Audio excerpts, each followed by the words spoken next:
Assalamualaikum warahmatullahi wabarakatuh. Perkenalkan, saya Riga Marlina, guru SD Negeri 04 Padang Sago, calon guru penggerak angkatan 10 dari Kabupaten Padang Pariaman. Kegiatan kali ini akan melakukan kegiatan wawancara, yaitu tentang pengambilan nilai keputusan yang mengutamakan nilai kebajikan, yang pada hari ini saya langsung ditemani oleh seorang kepala sekolah dari SD 04 Padang Sago, yaitunya Bapak Syahlan. Selamat pagi Bapak Syahlan. Pagi Bu Riga. Bapak Syahlan, mohon izin untuk kesediaan Bapak untuk melakukan kegiatan wawancara dalam rangka memenuhi tugas calon guru penggerak pada modul 3.1. Izin Pak. Baik, silakan Bu Riga. Saya ingin Bapak memperkenalkan diri dulu. Silakan Pak.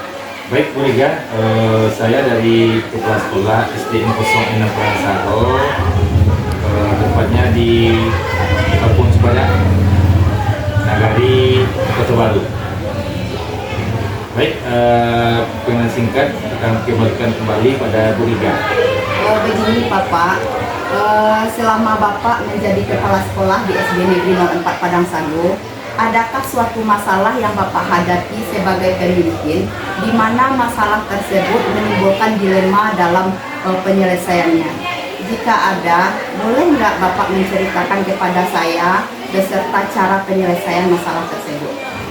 Oh iya, baik Bu Riga, makasih ya atas penyampaiannya, sesuai statementnya. Begini loh Bu Riga, memang kita di sekolah ini sesuatu itu pasti ada masalah. Iya Bapak. Ya namanya kita itu pasti ada masalah. Terkadang ketika masalah itu timbul, bagaimana trik kita, bagaimana upaya kita menyikapi permasalahan itu. Contohnya memang fenomena-fenomena yang terjadi di satu pendidikan itu kadang ada nyamannya, ada masalahnya, ada ya memang wajar. Namanya kita mengelola sekolah, terus yang kita hadapi makhluk hidup. Berbeda dengan kantor ya bagi saya. Di kantor yang dihadapi cuman benda mati aja, kayak kertas, kayak komputer, terus kayak kegiatan-kegiatan yang sifatnya benda tak hidup.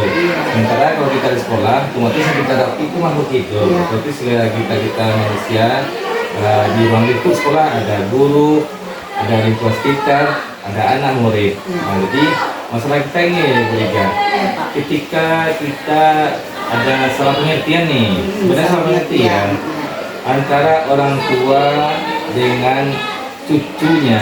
Nah, terus salah pengertian juga dengan wali kelasnya kelas 4. Sementara ketika itu kejadiannya orang kita di sekolah, ternyata kejadian ini di luar konsep sekolah. Kalau masih di luar sekolah, salah kita upayakan untuk mengentaskannya. Sementara ketika permasalahan terjadi, toh nyatanya kemarin itu ketika hari Kamis ya Bu Riga ya, ketika itu kita ada kebiasaan pagi, kegiatannya itu lantun asmaul-husna. Ketika itu kita ada selesai asmaul-husna, ternyata ada kumpulnya kakeknya si anak itu baru juga dia. Terus ketika kita ngasih nasihat pagi setelah kelas asmaul-husna, terus kita kasih salam penghormatan sama kakek.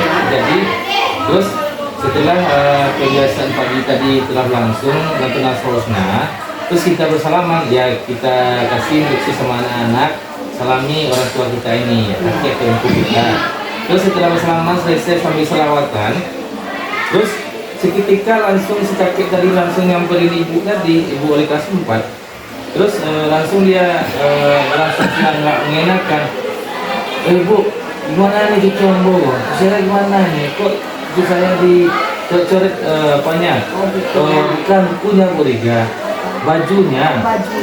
Terus efeknya gini, efeknya si anak ketika di rumah melapor, terus langsung disalahkan cucunya ini oleh orang tuanya. Terus si kakek tadi nggak sampai hati, cucunya dilakukan dimarah-marahi orang tuanya atau ibunya. Terus nggak sampai hati, ditemuilah kami pagi sekolah. Terus ketika pagi itu selesai perusahaan pagi, bersalaman sampai selawatan, terus langsung sampai ditemui langsung ibu wali kelas 4 tadi. Terus langsung ada ucapan yang istilahnya agak kasar gitu. Kok cucu saya diapain di sini? Kok nggak ada selesainya masalah sini Iya, katanya tidak kan. dibicarakan dengan baik Pak ya. Iya Bu Liga. Terus ketika saya langsung sikap ini ya apa Bu saya izin ya, nggak enak kita ngomong di luar. Nanti kan cucu coba kan, cucu bapak kan ngelihat, cucu kakek kan ngelihat nih. Yuk kita ke kantor yuk. Terus kita duduk semeja di ruang majelis guru di kantor. Terus kita apa namanya, kita taruh air, kita hidangkan, dia duduk. Terus kita dengar dulu Bu Liga. Kita dengar dulu kisah dulu ya. Kita ibaratnya pendengar dulu ya, pendengar. Setelah udah sampai unek-uneknya, udah puas dia ngomong, nah, terus kita bertanya lagi. Nah itu ya Pak ya, sebenarnya ini kita di sekolah, masalah sekolah, selesai sekolah, ternyata setelah kita telusuri, ternyata cucunya ini beradanya emang lokasi sekolah dekat dengan rumahnya Bu Liga. Ternyata dia main dekat sekolah.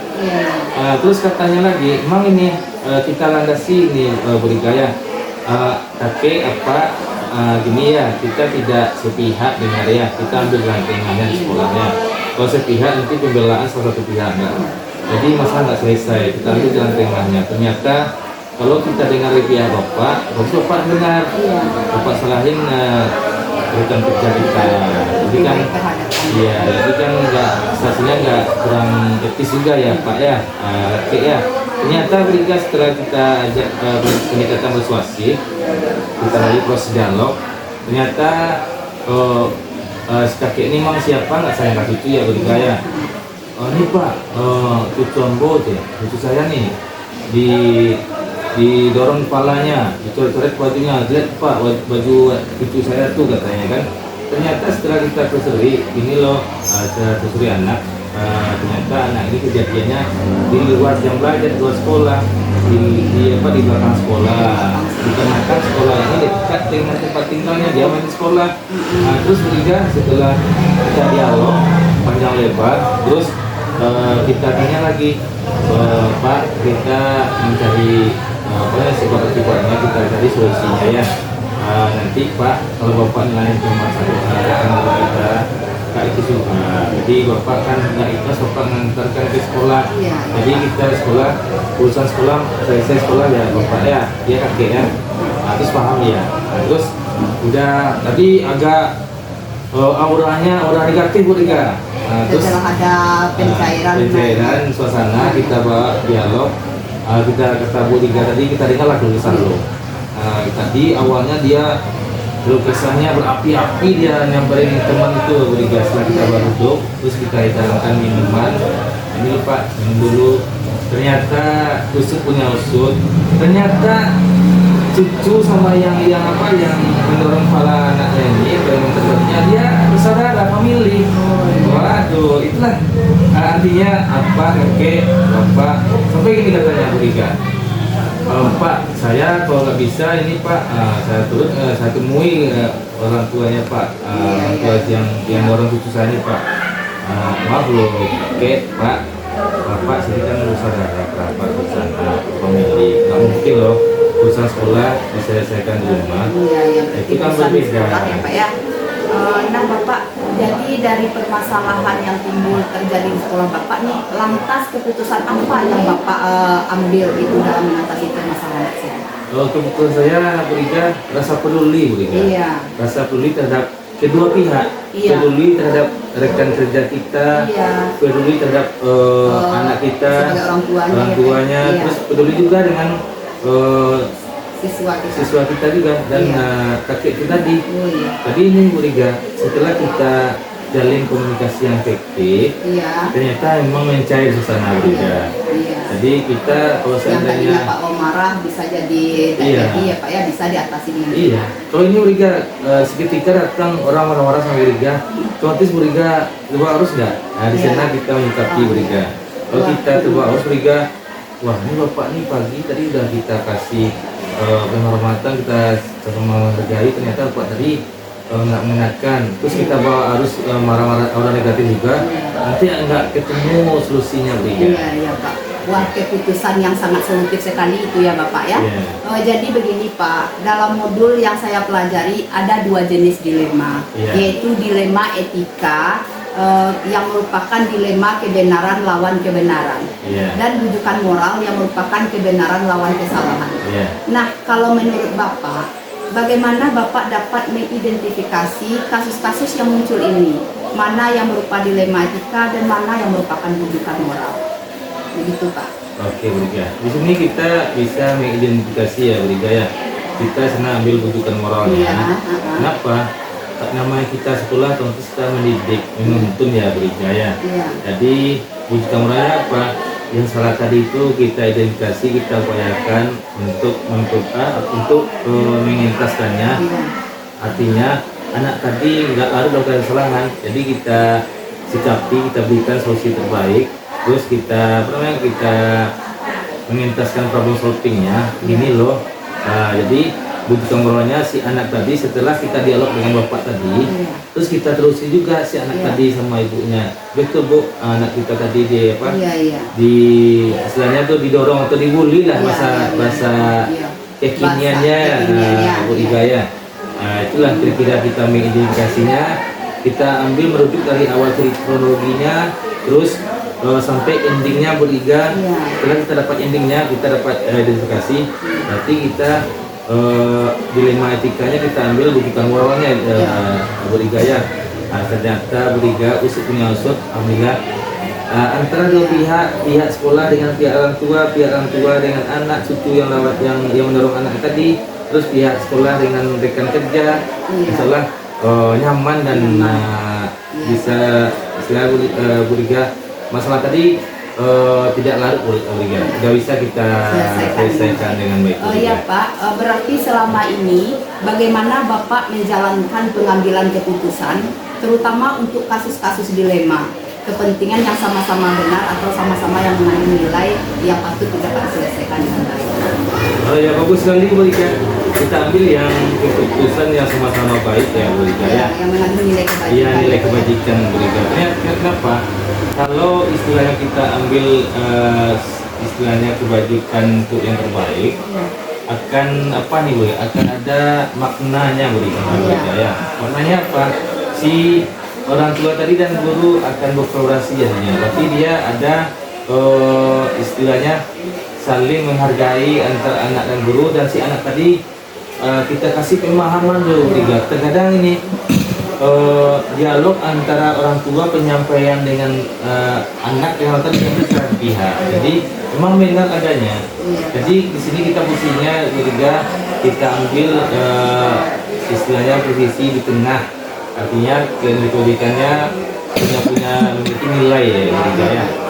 Ya Pak, untuk selanjutnya di sini Pak, saya ingin mengetahui langkah-langkah atau mungkin strategi apa yang Bapak biasa lakukan nih dalam menyelesaikan berbagai macam masalah dilema yang sering Bapak temukan di sekolah selama menjabat menjadi ketua sekolah. Oh iya, memang benar Bu Rika, setiap problem itu punya strategi Bu Rika ya, punya langkah-langkahnya. Namun di balik itu Bu Rika, namanya kita sekolah yang manakan dari ketua sekolah, artinya memang kita pribadi punya keterbatasan juga punya kita. Namun kita berupaya untuk lebih baik, artinya langkah-langkahnya terutama sekali kita identifikasi juga ya. Setelah kita identifikasi, strategi yang kita upayakannya ini loh. Kalau seandainya langkahnya seperti ini nggak bisa tercapai, kita upayakan yang keduanya. Terus berikut lagi langkah berikutnya, ketika cara yang pertama tidak bisa dijelaskan, kita pilih metode berikutnya strateginya juga. Artinya itu strategi yang banyak ya Pak ya dalam menyelesaikan suatu masalah. Nah di sini lagi Pak, ada yang ingin saya ketahui lagi. Nah ada nggak Pak hal-hal yang Bapak anggap lebih efektif dalam pengambilan keputusan pada kasus-kasus dilema etika? Oh yang efektifnya gini, secara pribadi kita proses pendewasaan ya. Terus semakin banyak kita dilema dengan masalah, kita akan memiliki pengalaman dari Toh nanti juga lagi nih, bagaimana sikap kita menghadapi antara masalah orang dewasa, masalah anak-anak, masalah rekan kerja, masalah pribadi kita dengan lingkungan sekitar warga. Jadi memang kalau dapat Uriga kita beri nggak ada masalah. Iya, Ternyata ada masalah itu muncul sendiri. Muncul sendiri Iya. yang namanya hidup tadi Pak. Oke. Nah, sekarang lagi Pak, nih menurut Bapak Syahlan, tantangan dalam pengambilan keputusan pada kasus-kasus dilema etika itu bagaimana? Bagaimana solusi Bapak untuk menghadapi setiap tantangan? Oh, tantangan saya Uriga, saya selalu sikap tenang gitu. Iya, bersikap tenang sekali ya. Tenang. Tidak Kalau terpancing kita, emosi. ya benar, nggak terpancing emosi, kita nggak ke bawah arus. Iya. Kalau kita tenang, endingnya akan maksimal. Nah, endingnya juga tenang juga. Iya. Kalau kita panik kan, Iya. endingnya nanti bahkan lebih panik lagi, Bu Iya, Rika. iya. Makanya kita ambil Jadi, dengan sikap menghadapi- rasa tenang, bersabar. Iya. Kalau seandainya masalah itu bertubi-tubi datang, masa itu langsung ketika konflik atau klimaks konfliknya, kita ambil upaya stop tadi, kita ambil nafas dalam dulu. Setelah itu kita tenang pikiran, ini loh. Nah, jadi kita rehat sejenak dulu. Iya, Rika. Pak. Bapak dalam kemudian dalam menyelesaikan sebuah permasalahan itu, apakah Bapak memiliki sebuah aturan atau jadwal tertentu dalam menyelesaikan sebuah kasus dilema etika itu? Wah, ini jawaban Apakah kita nih, Bu. Bapak langsung dalam menyelesaikan atau menentukan jadwalnya kapan? Atau bagaimana itu Pak? Kalau saya langsung eksekusi aja, Langsung eksekusi, ya. Bu Rika. Kenapa? Nah, Kalau masalah kita ini dibiarkan berlarut, akan timbul masalah itu berikutnya, juga. ya. Jadi kita ambil ketika masalah terjadi, kita langsung eksekusi. Kita Iya, langsung apakah masalah tadi kita upayakan berupa dialog, baik persuasif empat Iya. mata seperti Uriga ini, Iya. atau kolaborasi dengan mereka sejalan. Iya, iya. Tapi tanpa kita memvonis satu individu satu pihak itu ya, salah, tanpa tidak. harus bersikap adil Pak, Iya, ya, kita sesuai harus dengan adil. permasalahan. Oke. Ya, terima kasih Bapak Syahlan Iya. atas waktu yang diberikan. Saya sebagai calon guru penggerak angkatan 10 telah melakukan observasi dengan Bapak Kepala Sekolah SD 04 Padang Sago. Terima kasih dan Assalamualaikum warahmatullahi wabarakatuh. Waalaikumsalam warahmatullahi wabarakatuh. Semoga lancar sukses Uriga ya. Pak, makasih banyak Pak.